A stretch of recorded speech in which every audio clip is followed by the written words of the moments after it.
একটি শান্ত গ্রামের নাম ছিল শ্যামপুর। গ্রামের শেষ প্রান্তে ছোট্ট একটি কাঁচা বাড়িতে থাকতেন রহিম মিয়া।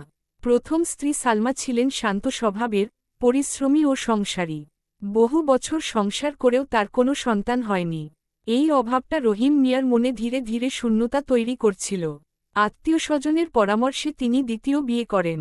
নতুন বউয়ের নাম আয়েশা, বয়সে তরুণী, চেহারায় সুন্দর, চোখে স্বপ্নের ঝিলিক। দুই সতীন এক ছাদের নিচে আসার পর থেকেই সংসারে অদৃশ্য টানাপোড়েন শুরু হল। সালমা মুখে কিছু বলতেন না, কিন্তু মনে কষ্ট জমে থাকত। আয়েশা প্রথম দিকে ভয়ে ভয়ে থাকলেও ধীরে ধীরে বুঝতে পারল, এই বাড়িতে নিজের জায়গা করে নিতে হলে বুদ্ধি আর ধৈর্য দরকার।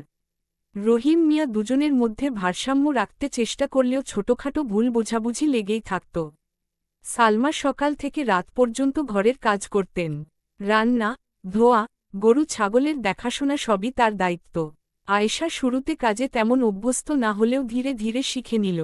কিন্তু গ্রামের লোকজনের ফিসফাস দুই সতীনের সম্পর্কে আগুনে ঘি ঢালত। কেউ বলতো প্রথম বউয়ের দিন শেষ, কেউ বলতো দ্বিতীয় বউ আশায় সংসার ভাঙবে। একদিন হঠাৎ সালমা অসুস্থ হয়ে পড়লেন। জ্বরে বিছানায় পড়ে থাকলেন কয়েকদিন।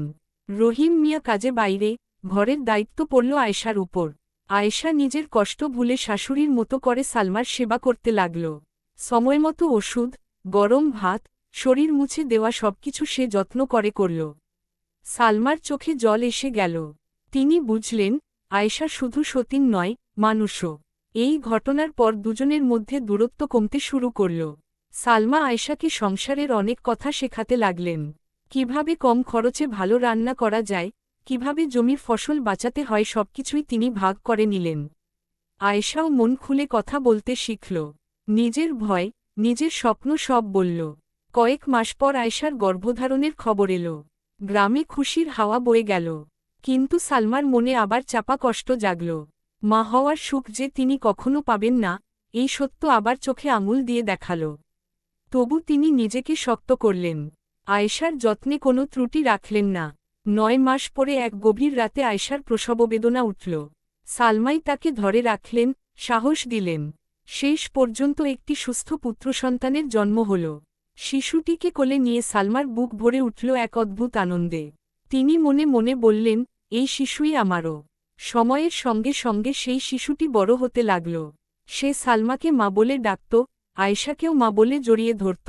দুই সতীন তখন আর সতীন রইল না, হয়ে উঠল একই সন্তানের দুই মা। রহিম মিয়া দূর থেকে সব দেখে মনে মনে কৃতজ্ঞতা অনুভব করতেন। শ্যামপুর গ্রামের মানুষও ধীরে ধীরে তাদের বদলে যাওয়া সম্পর্ক লক্ষ্য করল। যেখানে হিংসা আর সন্দেহ থাকার কথা ছিল, সেখানে ছিল সহমর্মিতা আর ভালোবাসা। দুই সতীন প্রমাণ করলেন, সম্পর্কের নাম নয়, মানুষের মনটাই আসল। এইভাবেই ছোট্ট সেই কাঁচা বাড়িতে শান্তির আলো জ্বলে উঠল।